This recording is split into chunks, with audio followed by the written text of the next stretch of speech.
அனைவருக்கும் வணக்கம். தமிழ் அறிஞர்களை பற்றி முந்தைய தேர்வுகளில் எப்படிலாம் கேள்விகள் கேட்டுட்ருக்காங்க அப்படின்றத பற்றி பார்த்துட்ருக்கோம்.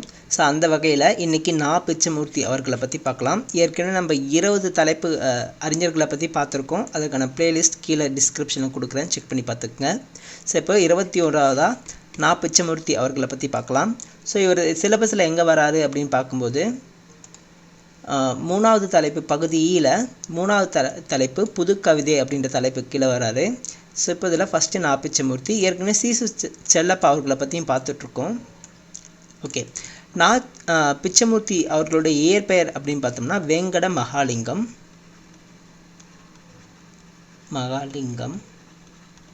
அடுத்து இவருடைய புனைப்பெயர் அப்படின்னு பார்த்தோம்னா ரேவதி பிக்ஷு. ஓகே, இவருடைய முதல் கவிதை நூல் அப்படின்னு பார்த்தோம்னா காதல். ஸோ இதெல்லாம் ரொம்ப முக்கியம். இப்போ கேள்வி பார்க்கலாம். ஓகே, முதல் கேள்வி, புது கவிதையின் தந்தை பிச்சமூர்த்தியின் முதல் புது கவிதை என்ன அப்படின்னு கேட்டிருக்காங்க. ஸோ இதிலே பாருங்கள், கொஷினில் புது கவிதையின் தந்தை பிச்சமூர்த்தி அப்படின்னு கொடுத்துட்டாங்க. இதையும் வந்து கேள்வியாக கேட்கலாம். புது கவிதையின் தந்தை யார் அப்படின்னு கேட்கலாம். பிச்சமூர்த்தி. ஓகே, இந்த கேள்வி என்னென்னா, முதல் கவிதை நூல் பிச்சமூர்த்தி அவர்களினுடைய முதல் கவிதை நூல் என்னன்னு பார்த்தோம்னா காதல். இது 1934 வெளிவந்திருக்கும். அடுத்து கிளிக்குன்று பார்த்தோம்னா 1937 வெளிவந்திருக்கும். இது எல்லாமே வந்து பிச்சமூர்த்தி அவர்களுடைய கவிதை நூல் தான். அடுத்து சரியானவற்றை தெரிந்து எழுதுக அப்படின்னு கேட்டிருக்காங்க. புதுமை பித்தன், அக்கறை பச்சை, முல்லை சக்தி, வெள்ளி இரவு, டாக்டர் வரதராசனா கொலுபொம்மை, ஜீவா வந்து பொன்னகரம் அப்படின்னு கொடுத்துருக்காங்க. ஸோ இதில் சரியானது அப்படின்னு பார்த்தோம்னா முல்லை சக்தி, வெள்ளி இரவு, இதுதான் சரி. இந்த கொலுபொம்மை அப்படின்னு பார்த்தோம்னா இது வந்து பிச்சமூர்த்தி அவர்கள் எழுதிய நூல். ஸோ இது வந்து தவறாக இருக்குது. டாக்டர் வரதராசன் அப்படின்னு கொடுத்துருக்காங்க.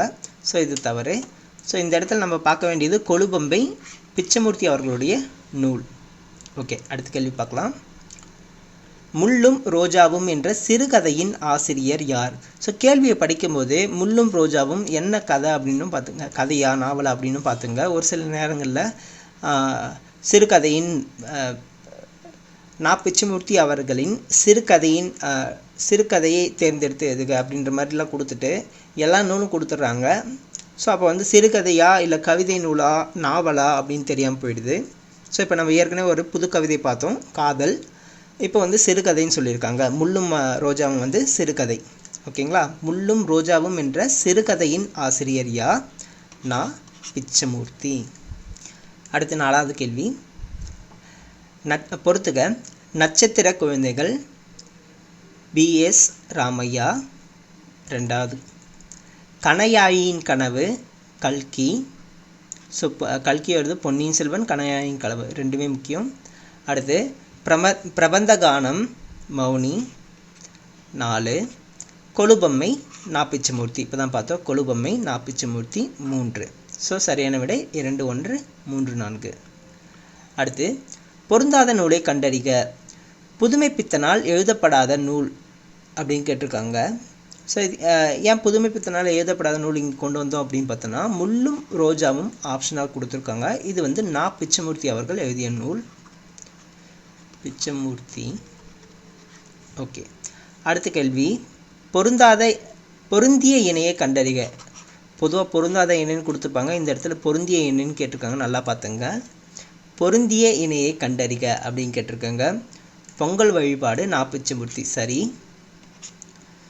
ஸோ இது எல்லாமே தவறாக தான் இருக்கும். சிரித்த முத்துக்கள் காமராசர் இல்லை, சிற்பி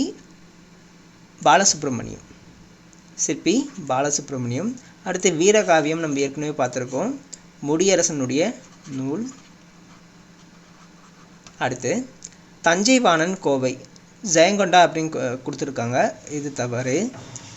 பொய்யாமொழி புலவர். ஸோ இது எழுதியது பொய்யாமொழி புலவர். ஓகே, இப்போ கொஷினில் வந்து பொருந்திய இணையை தான் கேட்டிருக்காங்க. ஸோ பொங்கல் வழிபாடு பிச்சமூர்த்தி. சரி.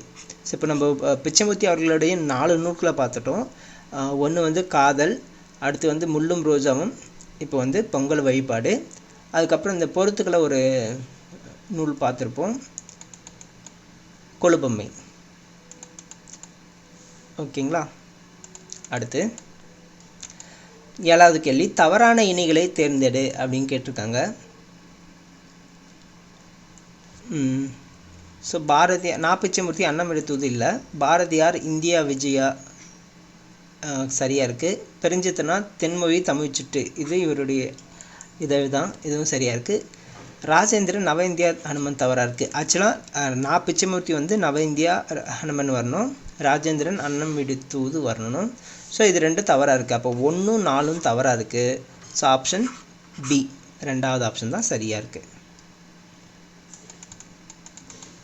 அடுத்த கேள்வி, மனிதர்களின் மாறுபட்ட மன விகாரத்தை எடுத்துணர்த்தும் ஈஸ்வர லீலை என்னும் கதை நூலின் ஆசிரியர். ஸோ ஈஸ்வர லீலை, இப்போது 5வது ஒரு நூலை பார்க்குறோம், ஈஸ்வர லீலை, நாப்பிச்சமூர்த்தி அவர்களுடைய நூல். ஸோ இந்த இடத்துல நமக்கு கேள்வியாக தான் இருக்கும், பதில் வந்து நாப்பிச்சமூர்த்தி. இப்போ நாப்பிச்சமூர்த்தி அவர்களை பார்க்கும்போது நமக்கு அவர் என்னென்ன நூல் எழுதியிருக்காருன்றதை ஈஸியாக ஞாபகம் வச்சுக்கலாம். ஓகேங்களா. ஃபஸ்ட்டு காதல் பார்த்தோம், அடுத்து முள்ளும் ரோஜாவும் பார்த்தோம், அடுத்து கொலுபொம்மை பார்த்தோம், இப்போது ஈஸ்வர லீலை பார்க்குறோம். அடுத்த கேள்வி பொறுத்துக்க, வாழ்க்கையும் காவேரி அதிலெங்கும் கிளிக்குண்டு அப்படின்னு சொன்னது யாருன்னு கேட்குறாங்க. நம்பர் போட்டிருக்கேன், 1 2 3 4. ஓகே. ஸோ வாழ்க்கையும் காவேரி அதிலெங்கும் கிளிக்குண்டு நாப்பிச்சமூர்த்தி. 2, சீக்கிரம் செல்லுக நேர்வழியில் அதை செத்தைகள் கூடிய தூர்க்கு முன்னே. ஸோ இது சொன்னது சாலை இளந்திரியன். 1, கன்று குரல் கேட்ட பசு போல மாற்றார் கதறுவதை கேட்டவுடன் அன்பு செய்தல் அப்படின்றது ஆலந்தூர் மோகனரங்கன். அன்பு செய்தல் ஆலந்தூர் மோகனரங்கன். 4, யாருடைய வெளிச்சத்திற்காகவோ இவர்களை தீக்குச்சிகளாகி விட்டார்களே. ஸோ இது வந்து அப்துல் ரஹ்மான். 3.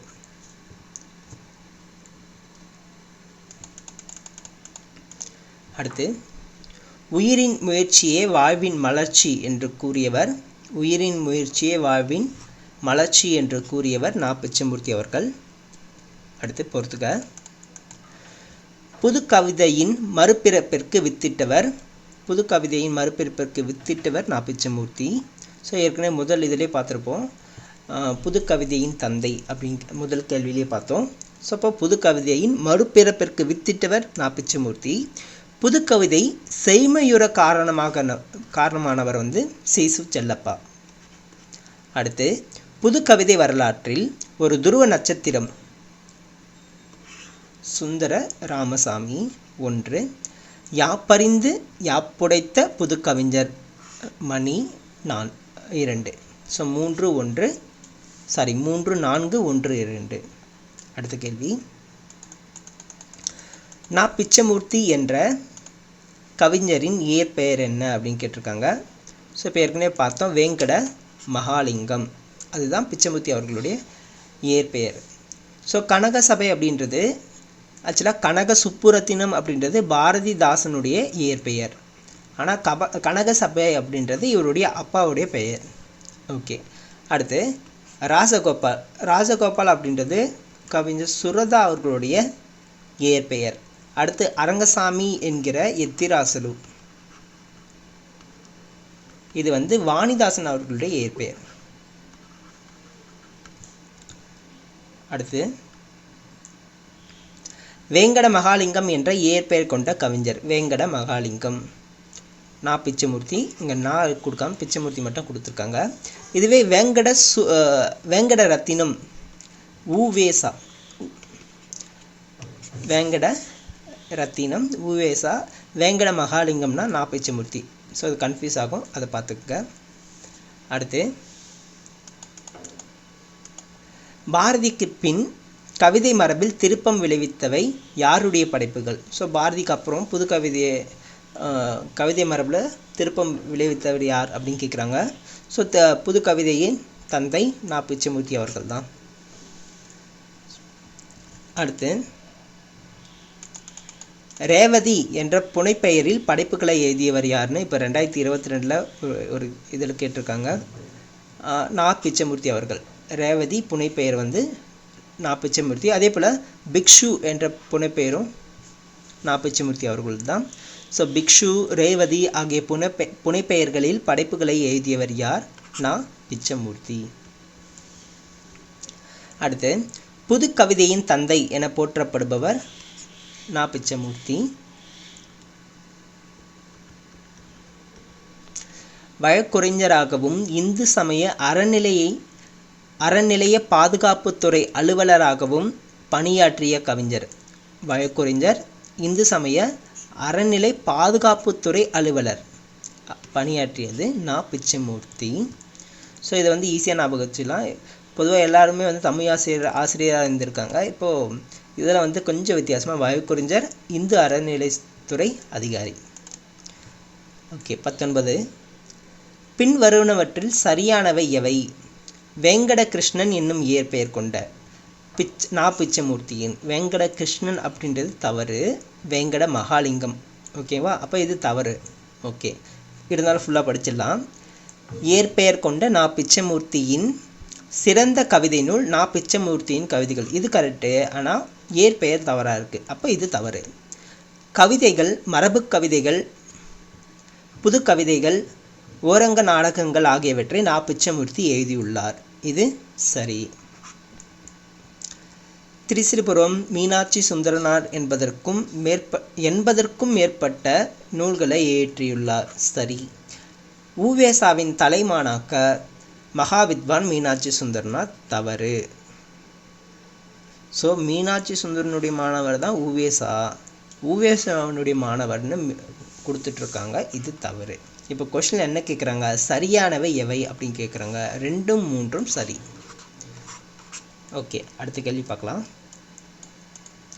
தவறானதை சுட்டி காட்டுக அப்படின்னு கேட்டிருக்காங்க. நா. பிச்சமூர்த்தி மணிக்கொடி எழுத்தாளர்களும் ஒருவர். இது சரி.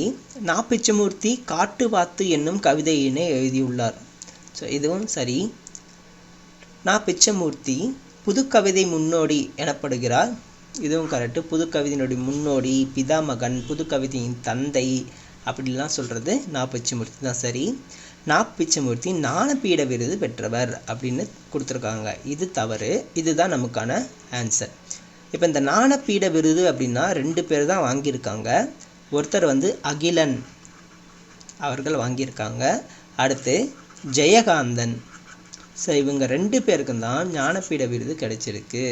ஸோ இப்போ நா. பிச்சமூர்த்தி அவர்கள் ஞானபீட விருது பெற்றவர் அப்படின்னு சொல்லியிருக்கிறது தவறு.